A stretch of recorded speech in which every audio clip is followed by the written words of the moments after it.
Welcome to Leave My Business Well podcast. Are you a business owner who plans to leave your business in the next 10 years?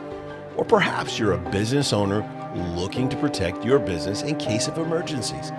Maybe you're a key employee looking to poise yourself as a future owner.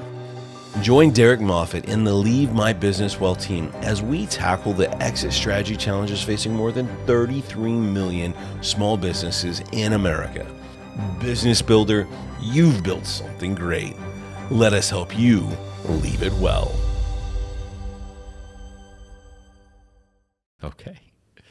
Everyone leaves their business. You either leave it by disaster, you leave it by death, or you leave it by design. Welcome to the Leave My Business Well podcast, the financial planning show for business owners who want to leave their business by design and flourish throughout retirement and life. My name is Jennifer Moffatt. I'm a certified exit planner, certified financial planner, and business owner. And I'm here with my co-owner and partner, Jennifer, my wife of 28 years. Hey, business builders, you guys are amazing. You're risk takers and you're job creators. You're the people who are out there getting things done every day in our community, and we couldn't do this life without you. We're so glad that you've joined us today. Derek, what do you have for us today? Well, today we're going to talk about selling your business to a third party. Now, this is what most people think about when they think about exiting their business, right? The dream is somebody's going to come along. They're going to see what an awesome job you've done as a business owner. They're going to offer you way more than they should for your business, and you're going to make all this money, and you're going to be able to saddle up right off into the sunset with your family and enjoy life, and everything goes right. Well, sometimes. That's how it goes, right? That's how it goes, right? Yeah. Sometimes it does. A lot of times it doesn't. So we're going to talk about third-party sales, what it really is, and how they work. Then Derek will come around at the end and give you a personal financial planning tip, just like he does every week. All right. Well, let's talk about third-party sales. First of all, let's define what a third party is. A third party can be lots of different groups. It could be private equity. Maybe you have a private equity group that's interested in your business. They buy part of your business now, the rest of it later. It could be a strategic buyer. Maybe it's a larger company in your industry, and they see the opportunity to come and buy your company and business and increase their market share, or maybe add products and services that you offer that they don't. So they're able to expand their offering. It could be just another person who wants to own and operate your business. So I would call this the owner-operator acquisition, right? They're looking to buy the business and operate it just like you do. So lots of different things when we think about when selling to a third party could mean. Are there any advantages to doing this versus the other ways that we've talked about so far? Well, selling to a third party often maximizes the purchase price that an owner or business builder will get for their business. If they're selling to a big private equity firm, the multiples can often be higher. If they're selling to a strategic buyer, those multiples can be higher. And so it's a great way to get a lot of money. And it typically maximizes the amount of cash that an owner will receive at closing. And so the other methods that we've talked about, in previous episodes, transferring to family, transferring to selling to key employees, those are great exit strategies, but often involve some sort of payout over time. Where a third-party sale, you usually get the most cash at closing. And a lot of people really, really like that idea. Could this be selling to a competitor? It could be, absolutely. You could sell your business to a competitor that you mutually like. In our business, I would say we have a lot of friendly competitors, right? Mm-hmm. We're all offering, retirement planning and financial planning services to affluent and wealthy business owners and people, but we respect what they do. And so we happily might sell your business to someone that you have a lot of mutual respect for, that's a friendly competition. One of the other things that sometimes this strategy allows an owner to do is control the timing of their exit. More so than when you're selling to key employees or family, you make the sale and then you can exit. You don't have to stay around as long in that. And it can also really facilitate future company growth without additional investment risk from you, the owner. Again, the idea here, the new buyer comes in, maybe they inject capital, maybe they have additional resources that they're able to bring in and really take that business to the next level. And that's often what owners really want for their companies. So is this often your business becoming part of a much larger company, kind of being gobbled up into their big company? It can be, it definitely can be. You think of one of the interesting things in the public market area, you think about Berkshire Hathaway and Warren Buffett, he buys a lot of businesses. And his philosophy when he buys a business is he's buying businesses with great management teams in place, and he's not looking to convert them to the Berkshire way. He's buying great businesses that he thinks their additional Berkshire capital could really help with and take it to the next level. So those owners typically retain a lot of autonomy in how they operate their businesses. Other times, you do get sold up into a bigger conglomerate, and now you have to adopt their way of doing business, and that's completely different. And so I think it can be sometimes a loss of, maybe that's a challenge that they face, is it can be a loss of identity, or it could be a real gain, and that's something you have to evaluate in terms of who the buyer is. Well, there probably are multiple challenges with doing it this way. Yeah, loss of identity is one. Loss of company culture and mission. Maybe your way of doing things is different than the new company's way of doing things, and that creates a lot of change there. You could get a significant purchase price that might be subject to some post-closing performance metrics.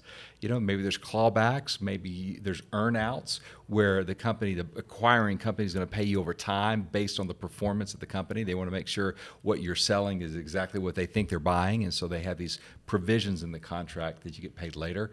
And sometimes it can be detrimental to employees. I had a gentleman that I was interviewing one time about his experience. He sold his business twice to private equity. And he told me a story where the private equity firm called him and said, hey, or not the private equity firm, I'm sorry, the employee called him and said the private equity just let him go, a 20-year employee, and they were let go. And so sometimes it can be detrimental to your employees. So while the third-party sale is advantageous from the maximizing the value that you get, is advantageous in getting the cash up front, it sometimes competes with other goals that an owner or a business builder might have, and you have to really sit down and weigh what's important to you and what do you value, and kind of manage the tension between those competing goals. We personally saw this happen. Remember, we Yes. had a favorite Lebanese grill. If you haven't tried Lebanese food, this is a plug for Lebanese food. You really should try. But we had a favorite Lebanese grill, and we loved to go there. Their food was absolutely delicious, and the owner was so friendly. All of his staff, one of his servers even had me put her phone number in my phone just in case I needed something from her later. They were just very friendly, and their food was amazing. And when the owner got ready to retire, he sold it to someone of a completely different ethnicity, and they started serving their ethnicity, their ethnic food. And while their food was probably delicious, we had gone there to eat Lebanese food. Right. And so we were really surprised when it had the same name and the same sign on the outside, but the entire internal culture had changed. And all of the employees who had been there before were gone, and only the new owner was there. And she wasn't that friendly and wasn't that outgoing, and the food wasn't Lebanese food. Right. And we just found ourselves thinking, we came to this restaurant, but it's not the same restaurant anymore. That change had really impacted the culture and the employees in a significant way. It really has. And I was talking to Chris Gifford, who is the owner of Threadpool, who's helping us do all these podcasts. And we were talking about, in business today, you want to deliver an experience and not just a product. And so that owner in that case bought the product and continued to even produce some of the same food, but the experience had completely changed. Yes. And that's really what we were buying into. I mean, the food was delicious, but we were really loving that experience that we had. And so when you sell to a third party, you lose control. And I'm not saying that to discourage anybody from a third party sale. Again, there's lots of reasons that makes sense, and often is one of the best financial rewards for the owner. I'm just saying you want to make sure you kind of go into these type of deals or any type of exit plan with your eyes wide open, and that you understand both the advantages and the disadvantages, the risk, the returns, and the rewards that are available in any given strategy. It's really important. I think certainly some people are perfectly happy to get their paycheck and walk away. Right. And whatever happens to the culture or the employers, or that's the new owner's problem, So it just depends on your mindset. Right, What you're really expecting out of the sale. Right, exactly. And it's your business. I mean, again, you have the right to choose what you do with your business. What we think is important is that you go through this exit planning process and identify clearly what your goals are. What are your objectives? What are you trying to achieve? And we talk about, 3 universal goals or 4 universal goals. What does leaving mean? When do you want to leave your company? Who do you want to leave your company to? And then finally, when you leave, can you be financially independent? That's what we want you to be when you leave that business. We want you to be financially independent. And so as long as those goals are achieved, and then your other goals, maybe taking care of employees or protecting employees, those things can be achieved as well in any given exit path. And those would be the ones that's right for you, the one that achieves your goals. So let's say you do decide you want to sell to a third party. How do you make sure you get the most money you can out of your business? Yeah. Well, it's funny. It's not always about the most money. There are ways that you can. Sometimes it's about getting a fair price and having other of these goals accepted. I heard a story of a guy that they did what they call a controlled auction. This is a great way to do this, where you basically, if you're large enough, you engage with an investment banker. They go to market. They identify buyers. They start soliciting bids for your company. Mm-hmm. And so, in this particular example, the owner decided to go with the second highest bid because the highest one, there was a mismatch of culture. And so he would rather get a little bit less, but protect that culture than get the highest bid. It's a great way to get a great price for your company. And so definitely controlled auctions, working with other professionals to help you achieve those goals is really important. So we're looking for getting value, not necessarily just the highest price, but what matters the most to you out of the sale of the business. Exactly right. Exactly right. I think it's a great way of phrasing that. I'm going to steal that, by the way, in my client meetings. That's fantastic. Yeah, that's good. So what are some key value drivers then for that third-party sale? First and foremost, management, and leadership. You've got to have those in place. A third-party buyer wants to know that when they take you out of that business, that business is going to run seamlessly without you. Mm-hmm. And so having top management in place, top processes and systems that they oversee, probably is the number one value driver for businesses. The second thing is having a realistic growth strategy. A lot of business owners just show up and work really, really, really hard. And they're successful because they work hard and they've got great people and they're successful, but there's not really a growth strategy in place. And so that buyer wants to know that when I buy this business, I'm going to be able to continue to see growth and return on my investment. So if you already have a strategy in place and you have a management team that can execute that strategy, your business is way, way more valuable. Years and years ago, I don't know if you remember this, we looked at buying a business. You remember? It was a janitorial business because I like to clean things, right? And so I'm thinking, this is a great idea for me. I'm going to be able to clean and we're going to make all this money. And one of the concerns when I looked at the business was that there was 4 years of declining revenue. And I'm thinking, man, this business, and the valuation of the business was based on 4 years ago, right, when the sales were great. And so that was really a red flag. And that was one of the key things that said, I think I'm going to pass on this because I'm going to have to pay a premium and come in and turn the business around. This is not going to be a good fit for me. So those value drivers were obviously not in place.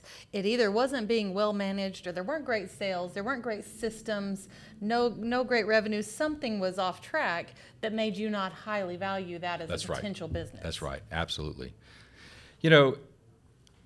When you're thinking about your management team, I probably can't stress this enough. And in any exit path that you choose, having a well-developed and trained management team, investing in your people is really, really critical for you. And it's good for your people because we talk about taking care of employees in these exit strategies. If you have invested in getting them training and skills that make them valuable to any business, then no matter what happens to them, what happens to your company, they're going to have a place to go because you've develop them in a way that's made them really marketable. And so I think as a leader of a company, as a business owner, you have a responsibility to do that. So I want to give you a couple things that you can do maybe to help retain key employees. Number one, give them strong leadership development plans. Invest in them, make them employer, make them desirable to have on staff. Give them everything you've got to really make them attractive employees for the next buyer as well. And then two, sometimes you can put in some incentive plans. And those might be like a stay bonus. Like perhaps you set aside a portion of the proceeds that you get from the business and you say to your top 2 or 3 employees, if you stay a year, I'm going to pay you a bonus. And you take on that responsibility and obligation. It's not the new buyer. And then if you stay 2 years, I'm going to pay you another bonus. And that way, the buyer really likes that idea because now they know there's an incentive for those key employees to help work through those transitions. We've given us some really great thoughts for working through a third-party sale, some good things to think about and to plan for. So while we think on those, we're going to go take a break for a message from our sponsors, and then we'll come back for Derek to give you a personal financial planning tip. Welcome to Threadpool. We're an all-inclusive podcast factory. Podcast made easy. We operate with a done-for-you approach. If you have a great podcast concept, we can help make it a reality. In less than 8 weeks, we can have your amazing podcast fully produced, making you ready to share your podcast worldwide on all of the major podcast streaming platforms. Book a coaching session to see how we can work with you. We are Threadpool, revealing greatness. Well, thank you so much for sticking with us through the break and coming back. I just want to again say thank you so much to Chris Gifford at wearethreadpool.com and Threadpool, and also to Coffee, and I always say this, you're going to correct me here. Redefine Coffee House, this great environment that we're recording at today. Thank you so much. If you're in Grapevine, you need to stop by and buy some coffee from them. It's a great place. Jennifer had mentioned we'd come back with a personal planning topic, and today's topic is debt management. Yeah, I heard the moans from the whole audience. Yeah.